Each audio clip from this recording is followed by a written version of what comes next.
Good morning, everyone. Welcome to day 5 of our 21 days of prayer and fasting. This morning, we are looking at chapter 5 of the book, The Point of Low Points by Ken Gurley. The name of this chapter is called The Supposed Gardener. Brother Gurley opens with a story of where he was driving by an orchard where the trees all looked like fence posts. So he pulled over at the next gas station to get some gas, and he asked the attendant what was going on with all of these so-called posts sticking up out of the ground. And the answer the attendant gave him was, these are apple trees. Over time, the apple tree will produce more bark than fruit. The only way to regain the fruit production is to convince the tree that it's dying. So the tree is severely pruned so it will start producing fruit again. Well, does that sound familiar to anyone? Have you ever felt like you were pruned to the point of dying? Thankfully, we have a very careful and caring and knowledgeable gardener who's doing the pruning in our lives. When Mary Magdalene first saw the resurrected Christ, she supposed him to be the gardener. It wasn't a bad supposition, actually. If you think about it, mankind was first placed into a garden. They rebelled in a garden. Sometimes we are referred to as the garden of the Lord, such as in Isaiah. And our gardener desires a fruitful garden. In John 15, God declares plainly that those who don't bear fruit will be taken away. But those who do bear fruit are going to be pruned so that they bear even more fruit. God is all about getting fruit from our lives, and he'll do whatever it takes to get that fruit. So going back to Joseph's life, we are studying through this series, the life of Joseph. He lost his mother at a very young age. The loss was probably one of the reasons that Jacob favored Joseph. That was his favorite child. He gave Joseph a coat of many colors. He loved Joseph very, very much.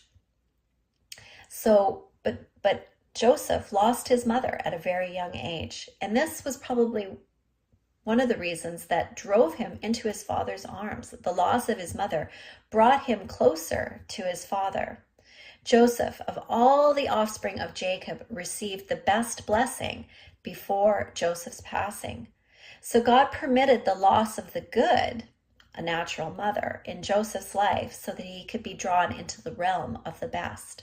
It wasn't until after Rachel's passing that Joseph began to dream dreams, that he received the coat from his father, that he was highly favored by his father.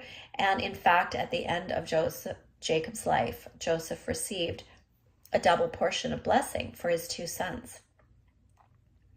So where life is the hardest, often the strongest faith will emerge. We see this even in the natural realm, in day-to-day life.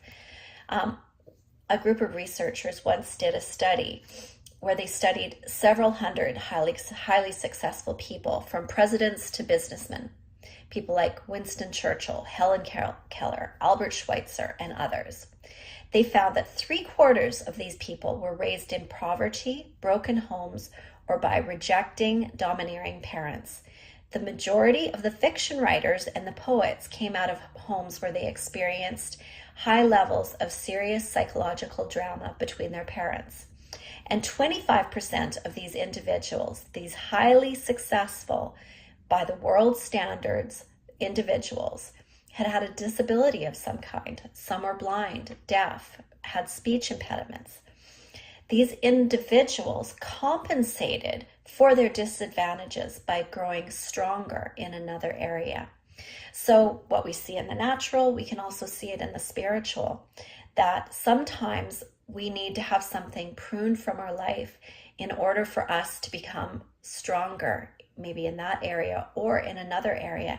And God is the perfect gardener, and he prunes with gentle hands, loving care, always knowing that what he's doing is going to be for our good. Another story that was told is a story about a person by the name of Jerry's sister. He lost in a tragic car accident. He lost his whole family was in this car accident, and in the accident he lost his mother, his wife, and one of his children. So we can't even hardly imagine what that would be like to lose 3 generations of your family at one time. Totally brutal. And in his book that he wrote, a book called A Grace Revealed, he shares the story of one time when his younger son asked him a question out of the blue on their way to soccer one day. He says, "Dad, do you think Mom sees us?" And Jerry looked at his son. He said, "David, I don't know. I think maybe she does see us. Why do you ask?" And little David said, "Well, I don't know. Isn't heaven supposed to be a place filled with happiness? How can she be filled with happiness and look down and see us so sad?" And Jerry said, after thinking a few minutes, he said, "Well, if she does see us, she probably sees not just where we are now, but she sees the whole story. It's a good story, David. It's going to be a good story." So just like this little story shows, God knows the ending from the beginning in our lives, and he knows it's going to be a good story. He knows what he's doing.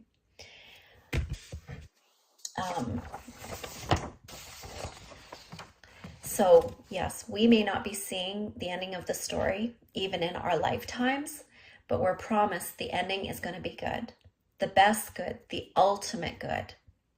Abundant life here and heaven as our eternal home.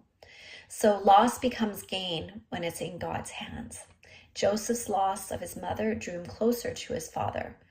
And the low point of loss is to be faced, endured, and walked through, knowing it will drive us closer to our Heavenly Father.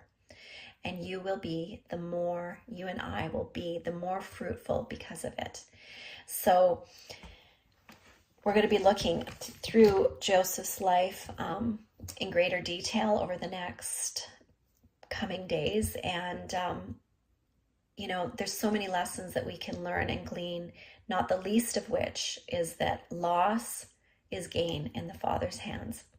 And we can be thankful in all things, even though that's not always easy. And, I'm even thinking right now of some people that have gone through really, really hard times in 2022. But we can know that what the enemy means for evil, God is turning it for good, for the ultimate good. And it's going to help us to bear much fruit. And ultimately, God will get the glory from that. So thank you so much for taking the time to tune in today. And I pray that you will be blessed by these devotions going forward, and just blessed in general from our prayer and fasting. And I know God is seeing and hearing and taking note of what we're doing here. And he will reward us. Those are promises that we have from God.